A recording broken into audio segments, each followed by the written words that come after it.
Hello, Canadian Campaholic here with a video log update.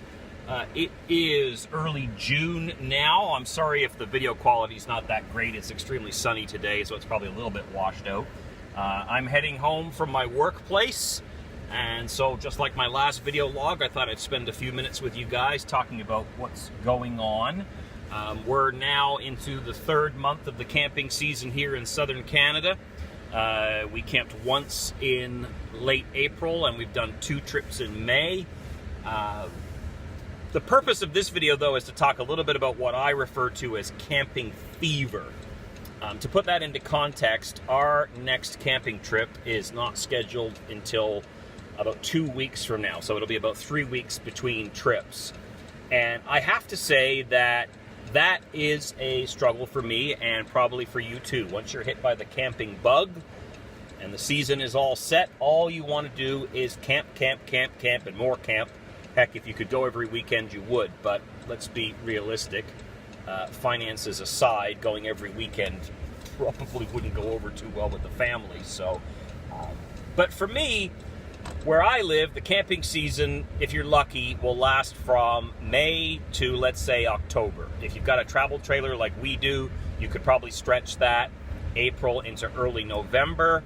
Heck, if you had a really great trailer with a heated underbelly and the conditions weren't too bad, you could probably push that to be camping during the winter if you really wanted to. But that leaves, for us anyway, with our travel trailer that does not have a heated underbelly, leaves us with 5 months of the year where you can't camp.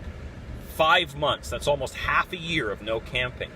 And I don't know about you guys, but when I'm in the off season, I miss camping terribly. I'm planning the season ahead. I'm thinking about, where I'd like to go, where I'd like to visit, getting the budget together, and just, counting down the days. And once the season hits, all I want to do is camp, and camp some more. But realistically, I can't go every weekend. I'm not that wealthy. I don't have the money to do it. Up here in Canada, you're looking at about $50 a night for most campsites, whether that's a provincial park or whether it's a conservation area, so it gets expensive. And my wife and kids, as much as they love camping, I think it would drive them crazy if I was to try and make them camp every weekend. It's a little bit like the Christmas season. If you love and celebrate Christmas, or any holiday for that matter, happens once a year, makes it special. If Christmas or your favorite holiday happened every day, it would pretty soon lose the novelty factor. I think the other element with me this year, this is our first full season with the travel trailer. So it's a bit like having your new bicycle as a kid. All you want to do is use it, and having to wait 3 weeks between uses is just torture.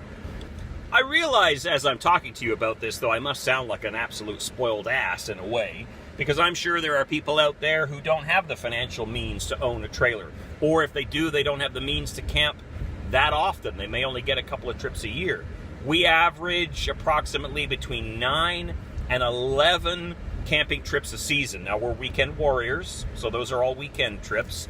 But 10 or 11 trips a season, that's, in my humble opinion, that's pretty darn good. But I think what has caused me to want to put this commentary together is that we now have had 2 3-week breaks between camping trips. That's 6 weeks, people. 6 weeks. And when you go back to my original point of losing 5 months a year to the winter, to go 6 weeks with no camping, that's tough. That's really, really tough. I think another element to this whole dilemma of not camping enough does come from the fact that I'm a bit of a realist. And I know that realistically, my kids, they're young now. My son is 8. He'll be 9 at the end of this year. My daughter's 6. She'll be 7 at the end of this year. They're not going to want to camp with mom and dad forever. There's going to come a time, and it brings a tear to my eye to just think about it, that they're going to get to an age where they're going to say, Dad, I don't want to come camping. I want to go hang out at so-and-so's house. And call me sentimental, but I know that time flies. I know it's important to get out there and create those memories while you can and strike while the iron's hot. The other element to this, and again, I don't want to be all negative, but is that, there will come a time when I'm going to be too old to camp. Now, granted, let's be realistic, I'm not even 40, but all too often I see videos online of trailers and fifth wheels and pop-up campers and motorhomes that are for sale. And you wonder, well, why are they selling it? And the answer is health reasons. You know, my uncle, he got me into camping as a Boy Scout. He camped his entire life. He's now 80 years old. He has almost 80 years old, rather. He has a lot of health issues, and he cannot camp. It is not an option for him. And I know that that makes him very melancholy. He's happy for us. He lives vicariously through our pictures and stories, but I know that it probably really bothers him that even if he wanted to go camping, he couldn't. So I think that also factors into why I get antsy when there's a big gap between going camping.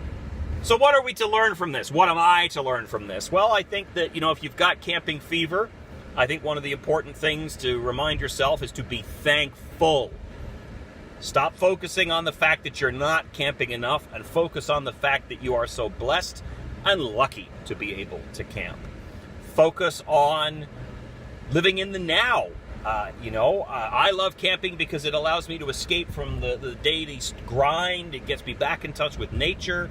But that doesn't mean to say that I've got to, waste the other God knows how many days a year where I'm not camping by focusing on the fact that, I'm not camping, life's terrible, I need to be camping. No, you still can find a way to enjoy the finer things and be thankful.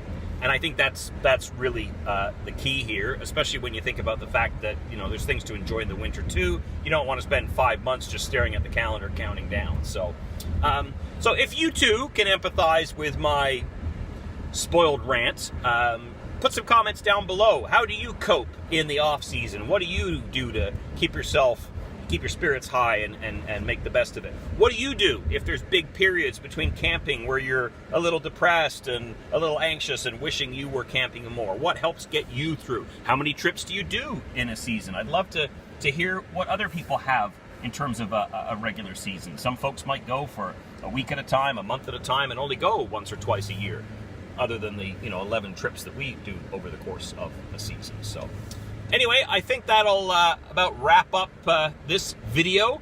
I hope that you are enjoying all that the 2018 camping season has to offer.